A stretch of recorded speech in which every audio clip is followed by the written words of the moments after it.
ตรวจสอบระบบฐานข้อมูลใหม่ทั้งหมดตั้งแต่มีการดำเนินการออกใบอนุญาตอาวุธปืนตั้งแต่ปี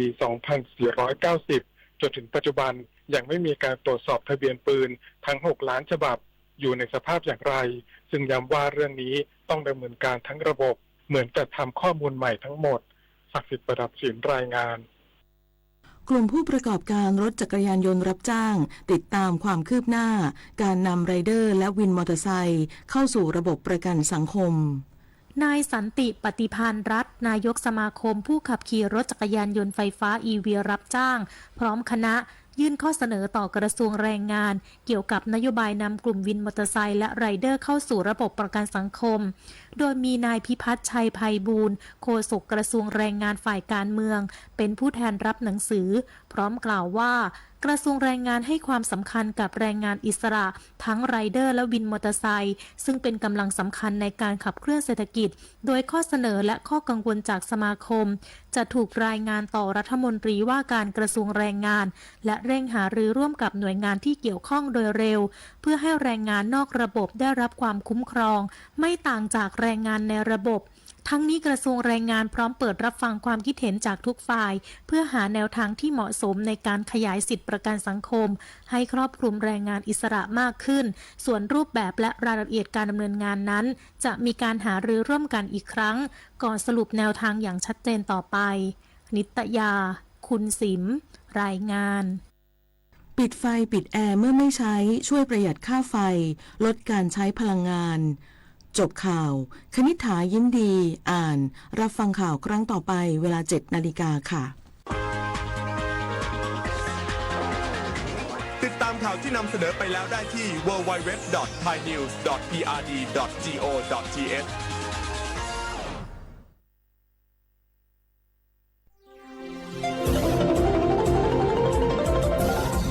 วิทยุแห่งประเทศไทยให้ความรู้คู่ความสุข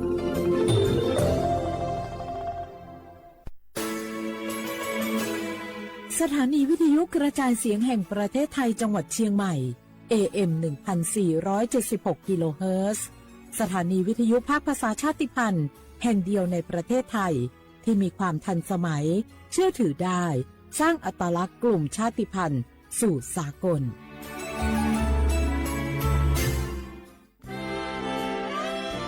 ตลอดประวัติศาสตร์ของชาติไทยพระมหากษัตริย์ไทยทรงเป็นพลังศรัทธาทรงทำนุบำรุงและอุปถัมภ์ศาสนาให้เป็นหลักยึดเหนี่ยวจิตใจของประชาชนเป็นแนวทางในการดำเนินชีวิตด้วยความดีงามศาสนาสอนให้คนไทยรู้จักคุณธรรมความดีและความสามัคคีช่วยประคองจิตใจในยามทุกข์เสริมพลังใจในยามเผชิญอุปสรรคเป็นรากฐานสำคัญของสังคมด้วยพระบารมีแห่งพระมหากษัตริย์และศาสนาอันเป็นที่พึ่งทางใจคือพลังศรัทธาที่ล้อมรวมคนไทยทั้งชาติสู่ความมั่นคงสงบสุขและยั่งยืนตลอดไปร่วมเสริมสร้างความรักในสถาบันหลักของชาติโดยสำนักงานประชาสัมพันธ์ที่ 3 กรมประชาสัมพันธ์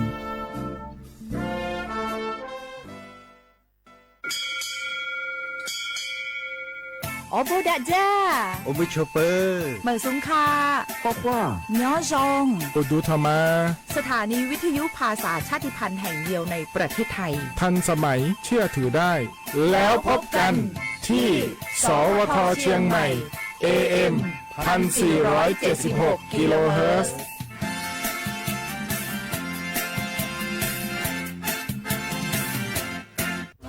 อยากรู้จังใครบ้างนะ7กลุ่มเสี่ยงฉีดวัคซีนไข้หวัดใหญ่ใช้สิทธิบัตรทองได้ไม่เสียค่าใช้จ่ายง่ายๆแค่ใช้แอปเป๋าตังค์ตรวจสอบสิทธิกดเลือกกระเป๋าสุขภาพก็รู้แล้วแถมจองคิวฉีดได้ด้วยที่สถานพยาบาลในระบบบัตรทองรีบๆกันหน่อยนะแค่ถึงเดือนสิงหาคมนี้เท่านั้นสิทธิสร้างเสริมสุขภาพและป้องกันโรคดีกองทุนหลักประกันสุขภาพแห่งชาติหรือบัตรทอง30 บาทสอบถามเพิ่มเติมที่สายด่วนสปสช1330ตลอด24ชั่วโมงมะเร็งปากมดลูกรักษาได้ถ้าตรวจเจอระยะแรกหญิงไทยอายุ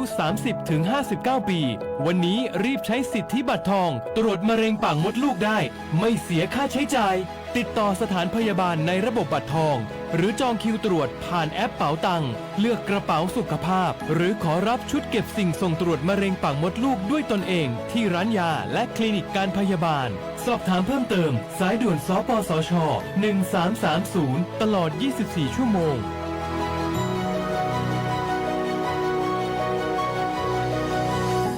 ใครๆก็รู้กันถุงยางอนามัยพกเอาไว้ช่วยได้ช่วยป้องกันโรคอันตรายที่มากับเพศสัมพันธ์ทั้งซิฟิลิสหนองในเอดส์ไวรัสตับอักเสบบีหรือแม้แต่มะเร็งปากมดลูกช่วยป้องกันถ้ายังไม่อยากมีลูกหรือท้องไม่พร้อมตอนนี้แต่ที่ยังไม่รู้คือไม่ใช่สิทธิ์บัตรทองก็มีสิทธิ์ขอรับถุงยางอนามัยได้รวมถึงยาคุมกำเนิดฟรีสิทธิประโยชน์สำหรับคนไทยทุกคนสอบถามเพิ่มเติมสายด่วนสปสช1330ตลอด24ชั่วโมง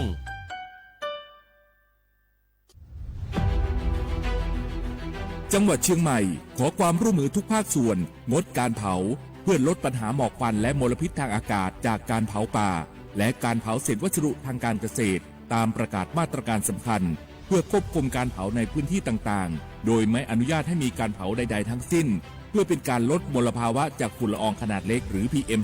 2.5 ตั้งแต่วันที่ 1 มกราคมถึง 31 พฤษภาคม 2569 หากจำเป็นสามารถลงทะเบียนขออนุมัติผ่านระบบไฟล์ดีและเบิร์นเช็คได้ฝ่าฝืนต้องระวังโทษจำคุกและปรับหรือทั้งจำทั้งปรับจังหวัดเชียงใหม่ส่งเสริมการใช้เทคโนโลยีในการจัดการขยะและเศษวัสดุทางการเกษตรเพื่อลดการเผาในอนาคตและสร้างสภาพแวดล้อมที่ดีขึ้นในระยะยาวหากพบเห็นการเผาในพื้นที่ห้ามเผาหรือพบผู้กระทำความผิดสามารถแจ้งข้อมูลได้ที่ 053-112-808 หรือ 191 ตลอด 24 ชั่วโมง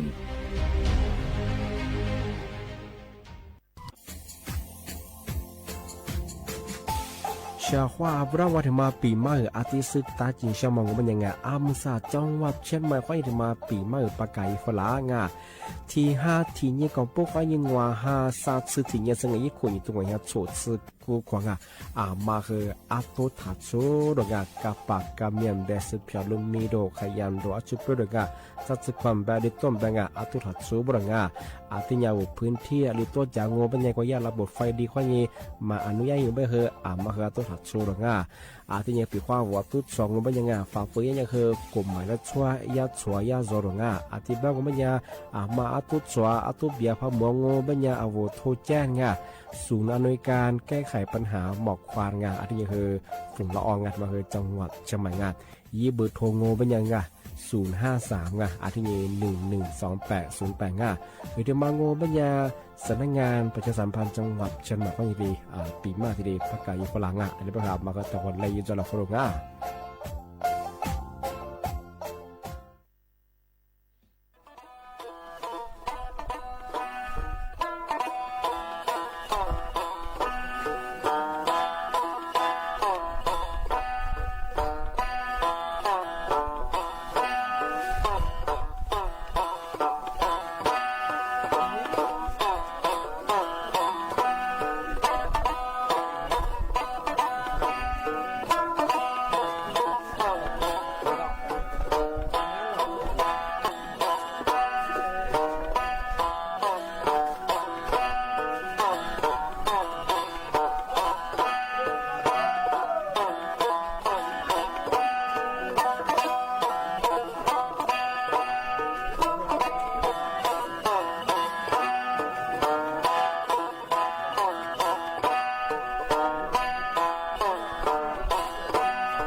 ที่ยังไงนั่นคือมาปีใหม่ไงที่แจ้งเตือนยิงใช่ของไงเมื่อสัปดาห์สทนชบางงานมาเคยยิมเมื่ออาทิตย์2ไปเคยสำนักงานทรัพยากรน้ำแห่งชาติไงทำไมเคยมาแจ้งเตือนฝรั่งยังมาเคยที่你自你欢迎ไง你自你เนี่ยมาเคยที่พื้นที่อำเภอองค์กรไงจังหวัดเชียงใหม่ไงมาเคยยังมาเคยยังมีความเสี่ยงกว่าหมู่หาขึ้นอย่างที่เรียนที่ไปยังไงที่บ้านวันยังไงที่พื้นที่อำเภอองค์กรที่ว่าจะสูงเป็นยังไงมาคือจางมุตะฝัดได้จากงานทำไมอยากแจ้งถึงฝรั่งที่บ้านว่าจะว่าอยู่บ้านจะสูงจะลุกคุยเคยมีจะสูงเป็นยังไงแต่ว่าพื้นที่อำเภอองค์กรที่ว่าจะว่าคือมาคือยังแต่ละมันเอาไว้ได้ไงไม่อยากแจ้งถึงฝรั่งที่บ้านยังคือโซก็กูยิ่งก็ตีบ้านยังคือที่อำเภอองค์กรยังคือเมื่อขึ้นยังที่เรียนบริการที่你自你欢迎คือ你自你เนี่ยชของมาคือจำมึงที่ถิ่นบางโง่เป็นยังคือทำไมคือยากคือสมมติแจ้งในเวลาที่พื้นที่ทำไมคืออำเภอตุจุงจังหวัดเชียงรายอันนี้คือจังหวัดตากจังหวัดน่านอันนี้คือจังหวัดพิษณุโลกอันนี้คือพิชรบูรณ์อันนี้คือจังหวัดกาญจนบุรีอันนี้จันทบุรีจังหวัดตราระนองพังงาที่นี่คือกระบี่อันนี้คือสุราษฎร์ธานีมาคือภูเก็ตมานี่เหนือคือปีเมาก็คือนี่ไม่ถึงเราคือว่าอาจจะแจ้งเตือนอย่างไรก็คือ你自你欢迎คือ你自你ก็คือที่เสนอวันนี้สังเอาที่พื้นที่ที่มันได้จะสูงเป็นยังไงมาคือฝาละจำมูถึงไงเดี๋ยวความเหมือนก็เป็นเรื่องคือมีโอกาสว่าที่หัวโจบอกว่ายังสัตว์เรียนล้างว่าน้ำท่วมยังมังวันละคนละคือมีอันเดียวละคือคือเนี่ยสมบูรณ์ตัวเนี่ยฝาละจำหมดของงานจะเป็นความเหมือนก็เป็นเรื่องเป็นยังคือไงน้ำท่วมยังมังติดเด็กกินน้ำไปยังแจนตัวฝรั่งมังจำหมดของงานที่ยังก็ที่มาแต่เชียงโง่เป็นยังคือที่มาปีมาแต่แจ้งเตือนไงมันก็ละคือขึ้นอย่างที่ปีมาจังมาสริยาสำนักงานตำรวจไซเบอร์ที่มาแจ้งเตือนฝรั่งมาสริแกนคอลเซ็นเตอร์ไงลาโทมาคาสุดมาคือเนี่ยคือว่าตโนบุชิมัสชิเชกว่านี่มังอาเชคือ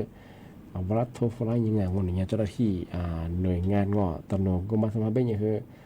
วรัตโทฝรั่งยังคือโนมาสายมีความผิดกุลิจวะที่จวะเป็นยังไงนูกุลิจวะที่จวะเป็นยังไงมาสานุคดีก็มาจวะเป็นยังไงที่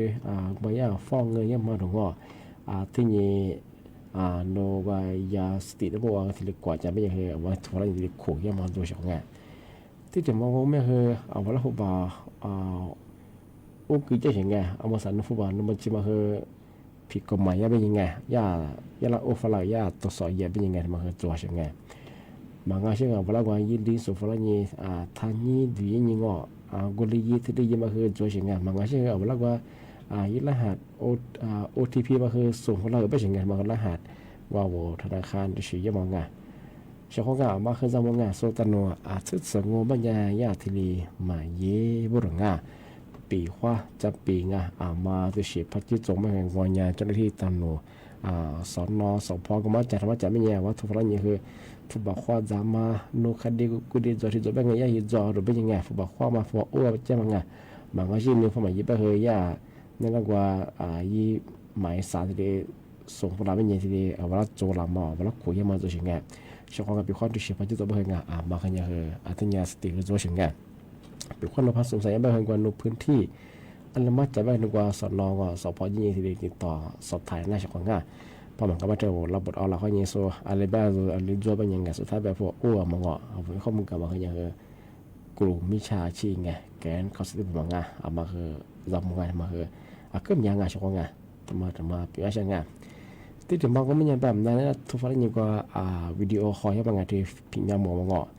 ยาคือตันโนไปจิสกว่านี่ยายี่ห้อบางที่ตันโนจากกูสันนักงานที่ที่ฉันนี่คือเอาเราวิดีโอคอลยังบางไงเอาเราบอกข้อฉุดจะมากุลีจะมาที่ดีจะมาคือที่ดีตัวเองมาคือจำมังถ้าช่วยเรานั้นไปเห็นว่าสุดตันโนสุดสองมาคือในวิดีโอคอลยังมาหมดจงนั่นกว่าตันโนเป็นยังคือฝ่ายอู้จะมาหมดจงมาคือเรามาว่ายังไงมาคือก็มีอย่างที่ถึงบางโง่เป็นยังทำไมมาคือเจ็ดตัวฝรั่ง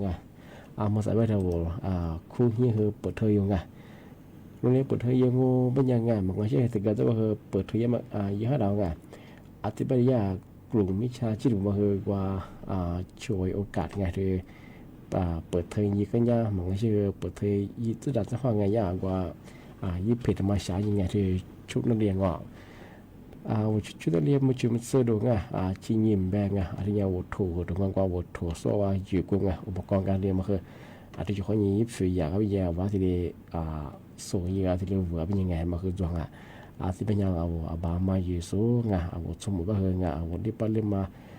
จันนี่ชื่อชุดนักเรียนวัวโถวัวเทเลวัวอันนี้ชื่อวัวคือยังคือจำไงยี่ฝึกก็พอปียังคืออันนี้ยังคือกลุ่มวิชาชีพเราสมัครเข้าสู่วงมาก็แต่อยากใจยังปีว่าจะเสด็จสู่ว่าบ่เฮียอีฟิพาปียังยังมาก็ยังขึ้นยังจำมาจังจะเว็บฟิยังเป็นหัวอ้วนมาเฮียหัวอ้วนมาสุดท้ายไปจะซื้อหมูวังชื่อเดียวหมูวังชื่อหมูวังมาคือจะมาเจ้าตัวอย่างที่ไปเอาถ้ายี่ผิวว่าจะชื่อว่าฟิบัวที่ต่อมเป็นพาหมูเป็นยังยี่ผิวคือผียังเป็นยังคืออาทิตย์ฝาละจำหมดของงานมาคือมาที่เด็กเกิดจิ้มมาใช้งานที่ยังไงที่มาแต่ช่วงมันยังระยะสถานงานตำรวจการท่องเที่ยวงานมันจะมาคือแจ้งตัวพลังเอามาสับเบอร์เอาไปคว้าโนหรือว่ากับเบียร์เป็นไงเอาว่าจองที่พัดไงอีตั้งกุฏิชีพัดจะยังไม่เคยเนี่ยที่เนี่ยจำมาเป็นไงเอามาสับเบอร์ตัวที่พัดหนึ่งจะสับเบอร์นั้นที่เรียกกับเบียร์มาคืออย่างไงบ้าเอาอีตั้งกุฏิผู้บอกมาบึกก็จะไงเอายิบเพลมาคือแจ้งกับกูยังไงเช่นไงทำเมื่อกลุ่มวิชาชิงของมาคือไงที่ยาว่ายี่ห้องพาริชคือยี่เบื่อไงลูกพาริชคือแต่ละอย่างว่าฟิบวยยี่เพจมายี่ฟิบวยฉาอย่างไงแต่มาคือตากูงอรับจองยังมาคือจอชิงไงบ้าคือกับเบียก็สูงไงมาอีตากูพอใจยังมาเป็นไงโรงแรมเป็นรีสอร์ทเป็นไงที่เนี่ยคือกับกูยี่กับเชี่ยงไงพวกมาโอ้ก็แต่งูเป็นยังคือมาคือจู้ที่ดีกับเชี่ยงไงมันก็ยังคือเจ้าหัวโอ้บ้าคือเดี๋ยวสุดท้ายแบบโรงแรมเยอะบ้าคือไงเยอะบ้าคือโรงแรมหมดจงจบก็คือเรามาคือยาสุจิมาคือยาคือนิสัยลิงว่าโคตรชิงไงจะมาคือจิตว่างานมาคือยาคือที่เจ้าที่ฝรั่งมาสับมาคือกลุ่มมิชาชีพมาคือคืออย่างสิ่งที่เขายังความจำมาคือที่อย่างสมุทรสาครที่บ้านยังมาสานนั่นแหละหมดกว่าตัวกว่ากันนั่ง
にのまべわぬにてのぜらのにまくこわてじりょわににてすもちろざまみどまみあれべすのてふけばらせすにしょわぬにてのせろどにみてもちちうりょわににてすもちろちょめざちろあれべあれべすんてみれでだせみれけまだ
za ti ro nga mi ya ni je chi la lo ale be su no te ni le ke da se ni le ke ma da ti ro la le ni le ke ma da ti ro la le ni le ke ma da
Mơ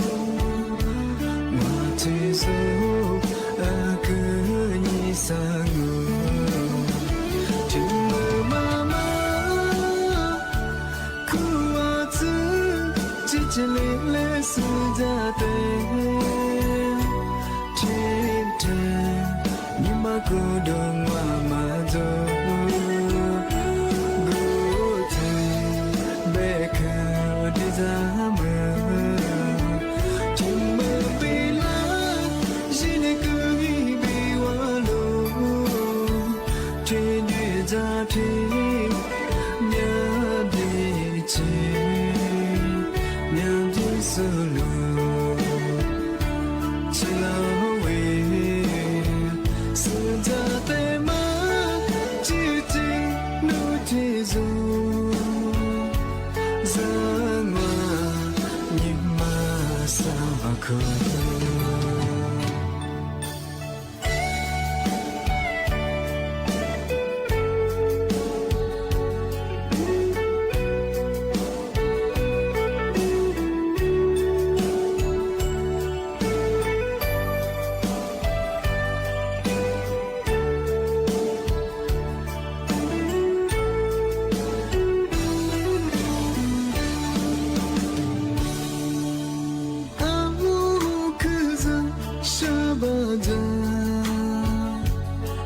trẻ thơ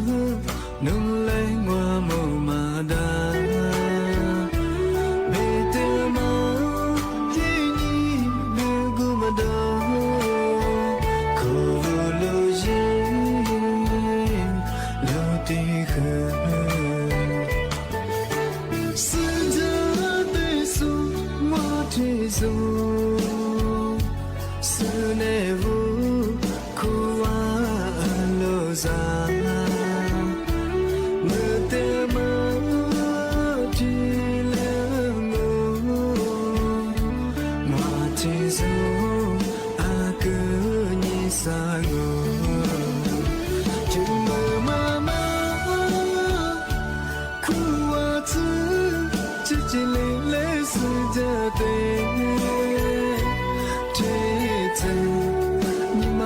đường mà rồi ngủ trời bê cửa đi ra mơ chim mơ bị lá chỉ để cứ bị hoa lô trên đi ra thì nhớ đi chơi nhớ đi solo chỉ là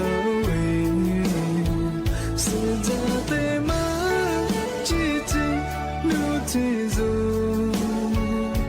ra mà nhưng mà sao mà không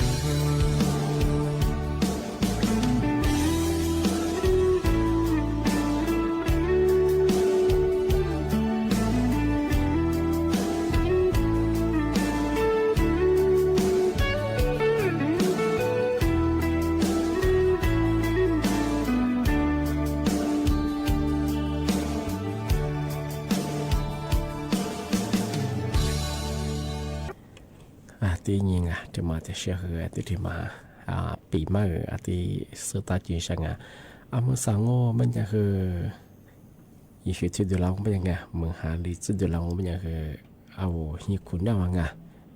ว่ามาอันตรายนะมาป้องกันมันก็เรียกว่าอัตโตอยู่มาช่องงานทำไมอย่างหัววิธีหัวจุดที่แน่ในฝรั่งที่มหาลิจุดดับเบิลเอาหิคุณได้ที่อัตโตอยู่มาอะไรเลยมาอยู่นี่คืออัตโตมาช่อนมันมาอันตรายนะมัน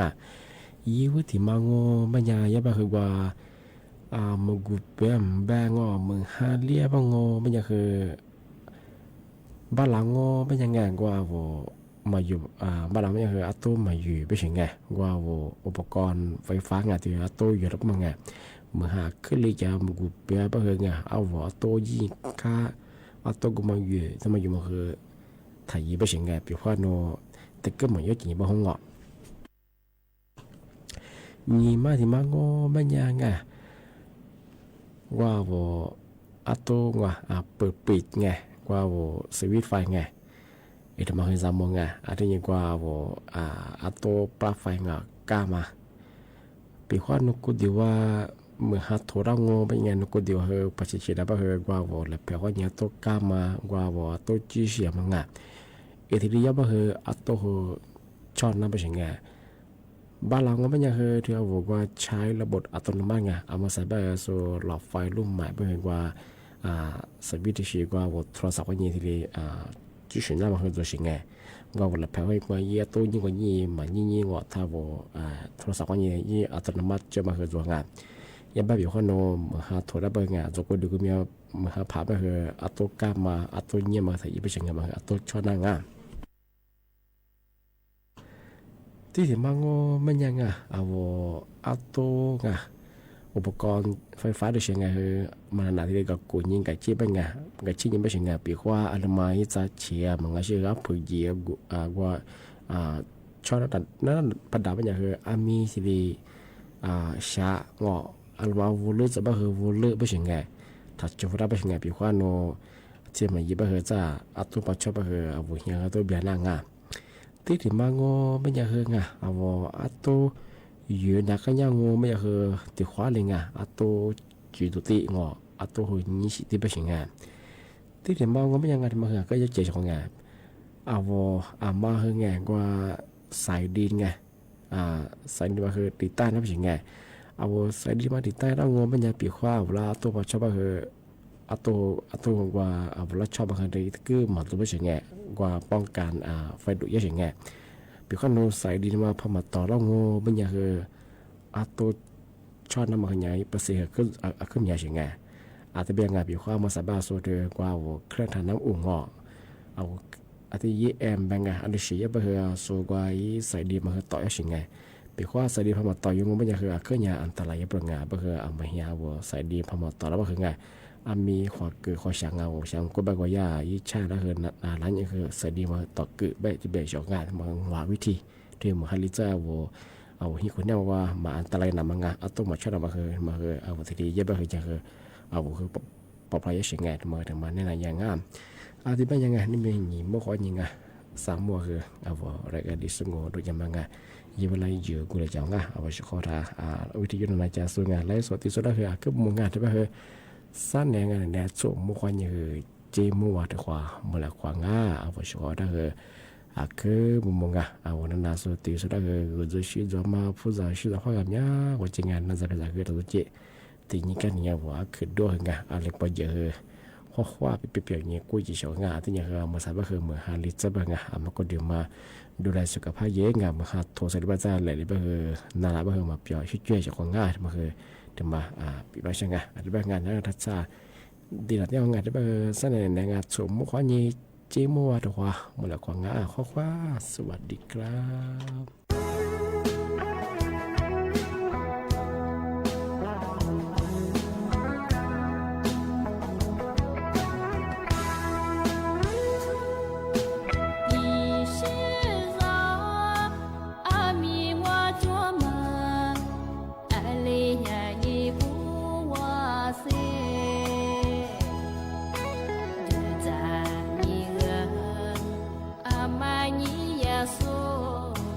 so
托爹了，哦，姐姐你想，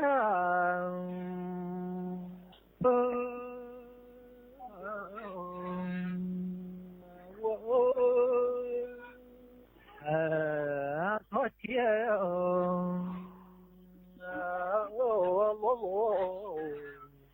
发花，嘿，你是我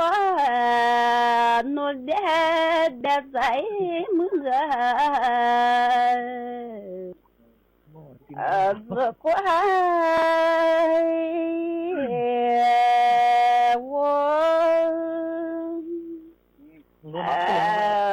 托爹露露哎呀乖我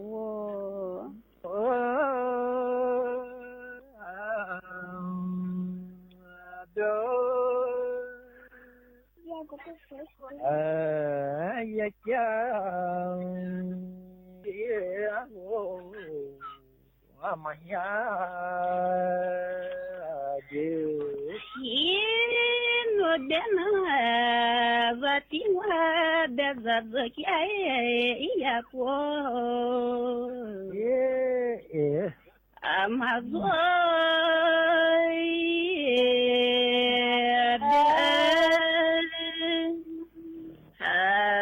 呀家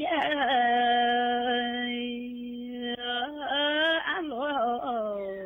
阿妈呀的姐姐你呢我妈你的子叫呀红阿勒啦阿勒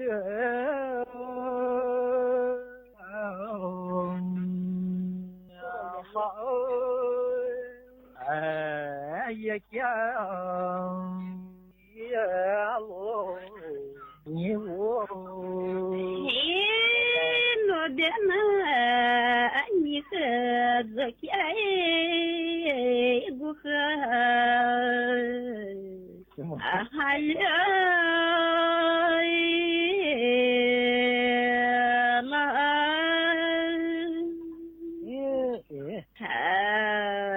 家不和是我了。哦，姐姐你想，你的这个怎么的娘，阿妈说。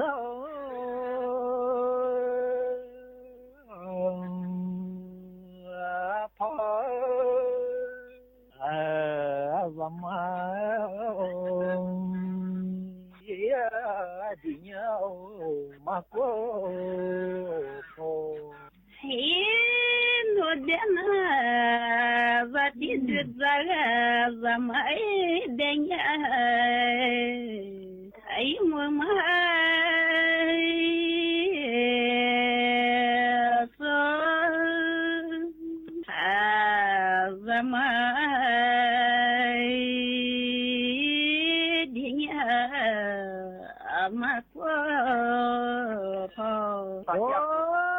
姐姐你呢？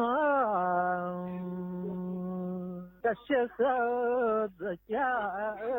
也不忙。